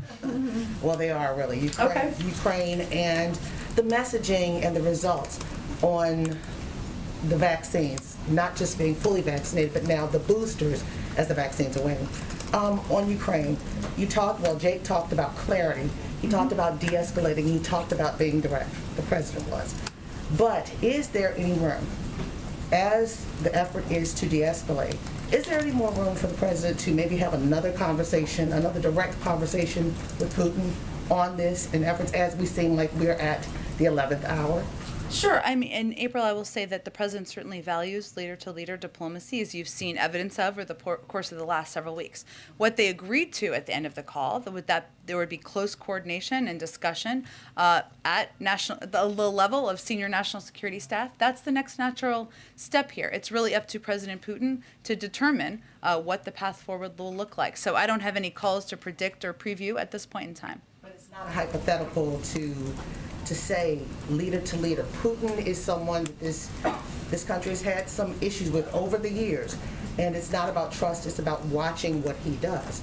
So the question, once again, is there an opening, a possibility, if there needs to be a conversation, would the president be amenable to talking once again to Putin? Well, the president just ended a call with him just a couple of hours ago, so I think we're going to see how this goes here with conversations and important follow-up, but I don't think the president has ever hesitated to have leader-to-leader conversations if that is going to be effective and helpful in resolving any circumstance. And the last piece on the booster with the messaging, what is the next piece? What are you getting back from the nation as you're asking for boosters? Dr. Fauci has said that, the 2 shots are now waning. We're seeing more people who were vaccinated in the hospital from breakthroughs, and now it's boosters. What are you seeing from America? Is there a weariness, or are people responding to the call? We've seen people responding to the call, April. I mean, our boosters program is off to a very strong start in our assessment. 47 million people have already received a booster. About 1 million people are getting boosted every single day, more than ever before. So this is in strong demand, which is good news, because as you noted, it will help protect people further. It will help give another layer of additional protection.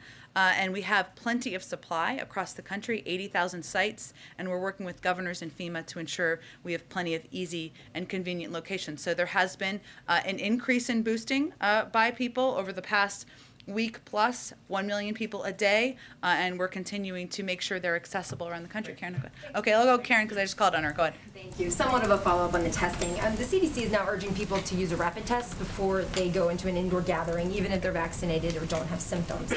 You talked about the free test that will soon be out there for Americans, but it's still going to take some time. Right now, they're still a little bit pricey. The administration's invested billions of dollars to bring the cost of that down. When do you anticipate they will be cheaper for Americans to buy if they wanted to just walk into a pharmacy? Well, we do know now that we are giving 50 million tests now this month to community health centers and rural health centers across the country, and there are already 20,000 pharmacies across the country where free testing is available. And you can also go to your doctor and get a free test. So there are options. We are working to implement some of these specifics by mid-January in terms of how people can get reimbursed for tests. I think if what you're asking about, we're doing that as rapidly as we can as people are looking to get home tests. They're about $7 a test, and certainly will continue. Our objective here, our larger objective, is also to create a market so that that cost continues going down, that there are more tests on the market, and the costs continue to decrease over time. And why didn't we see the CDC make this recommendation before the Thanksgiving holiday, that people should start doing this, before people were gathering indoors with family and friends, that they should consider doing these rapid tests? Well, again, I would really point you to the CDC because they look at a range of data and science as they make assessments or make additional recommendations, and I would encourage you to ask them that exact question. Thank you so much, everyone. Thank you, Jen.